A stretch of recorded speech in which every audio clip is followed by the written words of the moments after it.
चलिए, तो हम लोग क्लास 12 के लिए तीसरा chapter A pinch of snuff आज पढ़ेंगे। ठीक है, तो इस चैप्टर पिंच ऑफ स्नफ जो कि मनोहर मालगोंकर का लिखा हुआ है, ये एक ब्यूटीफुल कॉमेडी स्टोरी है। ठीक है जी। इस चैप्टर में माँ होती है मदर, लेखक की और ऑथर। ठीक है, लेखक की माँ ऑथर को बोलती है कि उसके मामा को इंग्लिश में क्या बोलते हैं? मैटरनल अंकल, है ना? मैटेरियल अंकल नहीं, मैटरनल अंकल, कि उसके मामा नानू काका आ रहे हैं, स्टेशन से जाकर के ले आ। तो जैसे ही ऑथर ये बात सुनते हैं कि इसके मामा नानू काका आ रहे हैं लेने के लिए, तो लेखक नाक भाव सिकोड़ने लगते हैं और इनका मूड खराब हो जाता है। ठीक है, अमूमन ऐसा कब होता है, हमारे घर पे कोई ऐसे व्यक्ति आ रहे हो जिससे हम चिढ़ते हो, जलते हो, या जो हमारा नुकसान करता हो, ऐसे व्यक्ति के आने पर हम दुखी हो जाते हैं। ठीक है, तो ऐसा ही कुछ मतलब शुरुआत में ही पता चल रहा है कि ये व्यक्ति ठीक ठाक नहीं है नानू काका। तो इसकी माँ बोलती है कि जाओ, तुम्हारे मामा मैटरनल अंकल नानू काका is coming, pick him up from the station. Pickup miss होता है, किसी को जब हम स्टेशन से लाने के लिए जाते हैं उसको बोलते हैं पिकअप करना, और जब छोड़ने जाते हैं तो उनको बोलते हैं ड्रॉप करना, कि मामा नानू काका आ रहे हैं, ले आओ।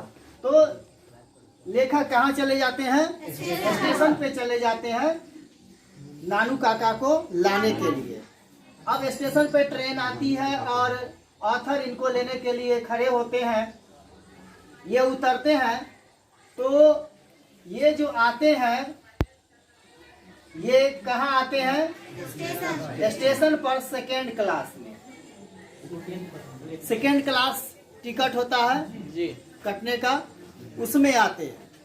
ठीक है, तो उसके बाद क्या होता है कि ये एक टोकरी लेकर के आते हैं।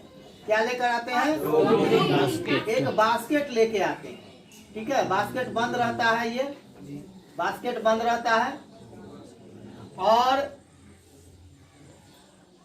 नानू काका ऑथर को ये टोकरी हाथ में थमा देते हैं और बोलते हैं कि तुम आगे बढ़ो, मैं आता हूँ।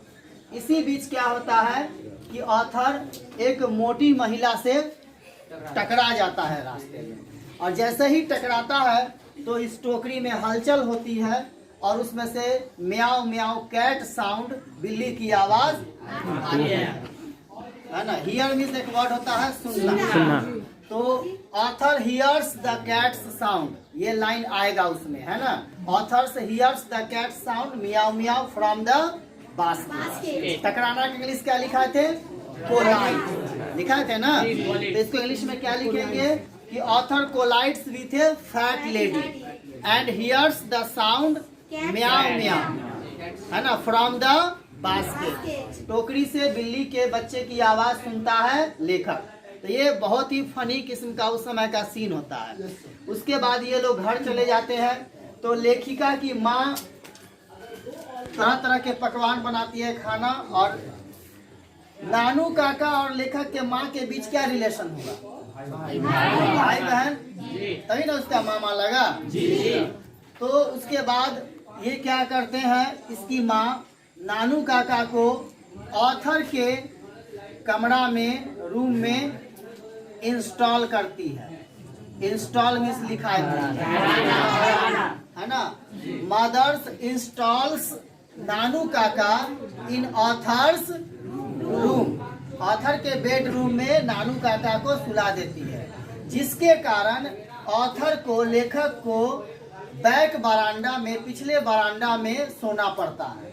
ठीक है, अगले दिन क्या होता है कि अब इस अपने काम के बारे में जिक्र करते हैं। एक्चुअली नानू काका आते क्यों हैं? तो नानू काका क्यों आते हैं? तो टू मीट्स सम मिनिस्टर, ये लाइन याद रखिएगा, to meets some minister. Minister means to meets some minister. To के बाद हमेशा V1 S नहीं लगेगा, पढ़े हैं ना हम लोग। टू के बाद हमेशा V1। To meet some minister, या मीट के जगह कभी कभी सी भी लिख सकते हैं, S सी मीन्स भी मिलना होता है। बोलते हैं ना सी यू टुमारो, कल मिलेंगे, बाय, सी यू अगेन, फिर मिलेंगे। तो सी मीन्स मिलना भी होता है, टू सी सम मिनिस्टर्स या टू मीट सम मिनिस्टर, कुछ मंत्रियों से मिलने आते हैं। और लेखक जो रहते हैं वो अंडर सेक्रेटरी के तहत काम करते हैं। सेक्रेटरी भी इसका बताए थे सचिव, तो ये अंडर सेक्रेटरी के तहत काम करते रहते हैं। इसलिए नानू काका लेखक के पास आते हैं कि इनकी मदद से इनका मंत्री से मिलन आसानी से हो सके उनके साथ, और जो काम है ये अपना काम निकलवाए। ठीक है, तो अगले दिन अभी अपना काम बताते हैं। और ये आते कितने दिन के लिए है? 2 और 3 डेज, 2 और 3 डेज। ये भी याद रखिएगा, क्वेश्चन आएगा एग्जाम में कि नानू काका कितने दिन के लिए, कितने समय के लिए आए थे। तो 2 या 3 दिन के लिए ये आए थे। ओके, तो 2 से 3 दिनों के लिए नानू काका आए थे यहाँ। और उसके बाद है तो ये क्या करते हैं कि मंत्री से मिलने के लिए जो मंत्री जैसा रहता है ये वैसा ही वेशभूषा धारण कर लेता है। जैसे कोई मंत्री अगर पंजाबी है तो उससे मिलने के लिए ये भाड़ा पे पंजाबी का ड्रेस खरीद लेता है। कोई मंत्री बहुत पैसा वाला है तो उससे मिलने के लिए ये कार भाड़ा पे ले लेता है, और तरह तरह का झूठ बोलता है, तरह तरह का बहाना बनाता है, जिसके कारण ये तो अपना काम करके 2 से 3 दिन में चला जाता है नानू काका। लेकिन सारा किसको भुगतना पड़ता है? ऑथर को। तो एक लाइन वर्ड लिखाते ट्रैप, ट्रैप मीन्स फंस जाना, और ऑथर क्या हो जाता था? ट्रैप हो जाता था, जाल में फंस जाता था। इसके कारण ऑथर को सुनना पड़ता था, और जैसे ही इसका काम हो जाता था ये अपना काम पूरा करके वापस चला जाता था। चैप्टर का नाम है पिंच ऑफ स्नफ क्यों है? क्योंकि इनकी एक गंदी आदत है कि ये हर समय सूंघा करते थे।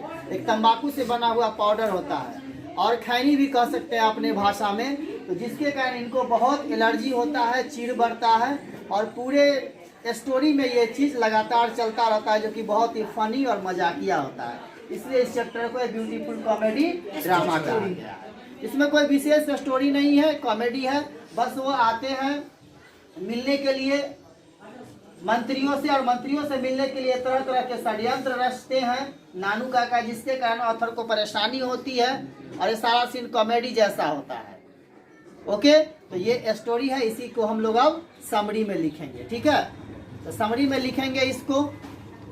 तो सबसे पहले मैं आपको इंग्लिश में कुछ ट्रांसलेशन आपको लिखाया था, है ना, उससे रिलेटेड ही होगा।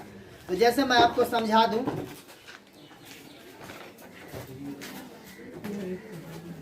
छोटा सा स्टोरी है, अभी हम लोग बोर्ड पे लिख लेंगे तो फिर समझ में आएगा। चलिए पहले लिख ही लेते हैं। ओके,